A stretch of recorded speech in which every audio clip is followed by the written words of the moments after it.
Ricardo Gómez Marín, director de la Cooperativa de Recicladores de Medellín, Recimed, organización que tiene ya 13 años de funcionamiento en la ciudad de Medellín, que poco a poco pues, ha ido avanzando en ese gran propósito de dignificar las condiciones de vida de los recicladores y que trabaja hoy en tres grandes líneas, ¿cierto? La primera es configurar el reciclaje como un servicio público de aseo, ¿cierto?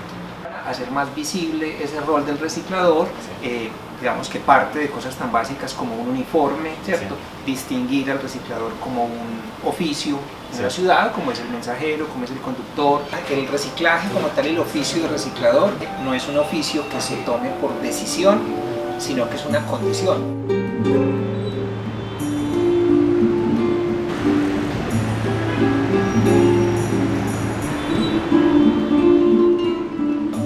Para la Corte Constitucional en Colombia, los recicladores son población vulnerable que normalmente son víctimas de desplazamiento del conflicto y cuando llegan a la ciudad lo primero que encuentran es una tula, un costal y salir a recorrer la ciudad a ver qué logran conseguir para la comida, es un asunto de subsistencia, ¿cierto?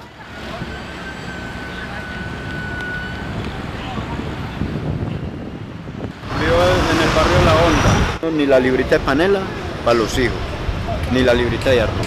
¿Tienes hijos? ¿Cuántos tienes? En este momento tengo 3.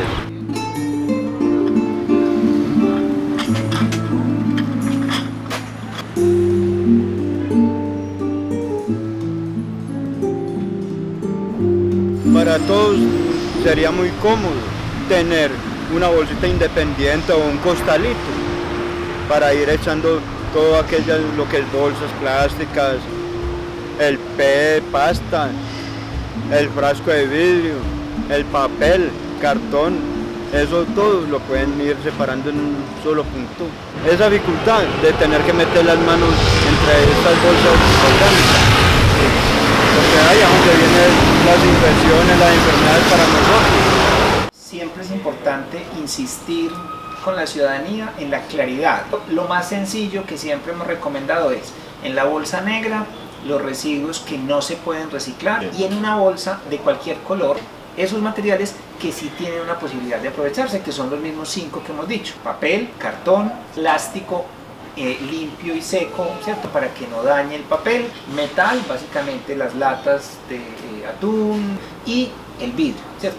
Si esos 5 materiales están limpios y secos en una bolsita, el reciclador ya se encarga de separar y entregarlo a la bodega diferenciado por cada grupo.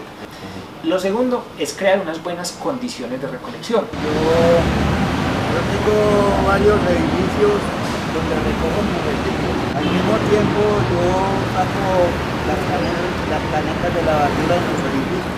Si yo sé como ciudadano que todos los lunes, que todos los jueves pasa el reciclador, creo unas condiciones apropiadas para hacer esa entrega del material, ¿cierto? Y el tercero, que es muy importante, las acciones de control, que hasta que no nos toca el bolsillo, ¿cierto?, no sentimos la necesidad. La sanción tiene que ver con que quien contamina paga más, quien no contamina y separa el material y lo entrega paga menos. Entonces creemos que es una combinación de los 3 elementos: educación permanente, continua, condiciones y de crear esa logística apropiada. Y la tercera, decíamos ahorita, control y en algunos casos sanción también, digamos, frente al ciudadano.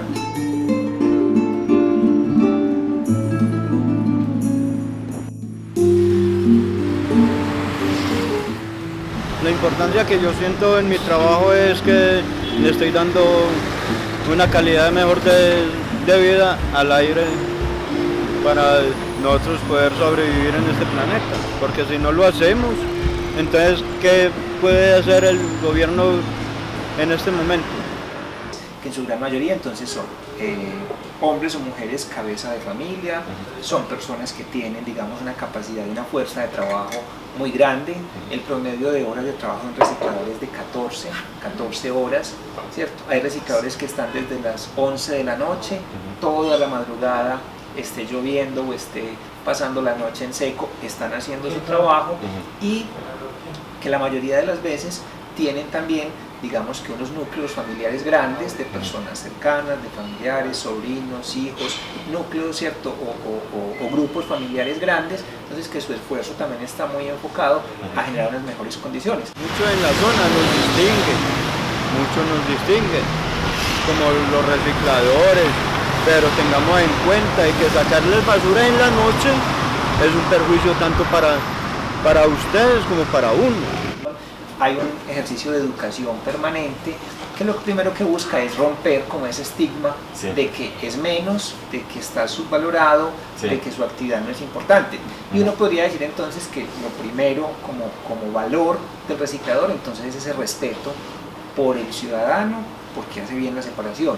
El respeto que a su vez el ciudadano le debe al reciclador como oficio, decíamos ahorita, como un conductor, como el escobita que barre las calles, como cualquier persona, como el señor de la tienda, como cualquier portero, cualquier ciudadano que desempeña un oficio. Entonces digamos que un primer valor y que se enmarca dentro de ese principio de solidaridad es el respeto por, digamos, la condición de persona que tiene, obviamente, que está haciendo ahí el trabajo.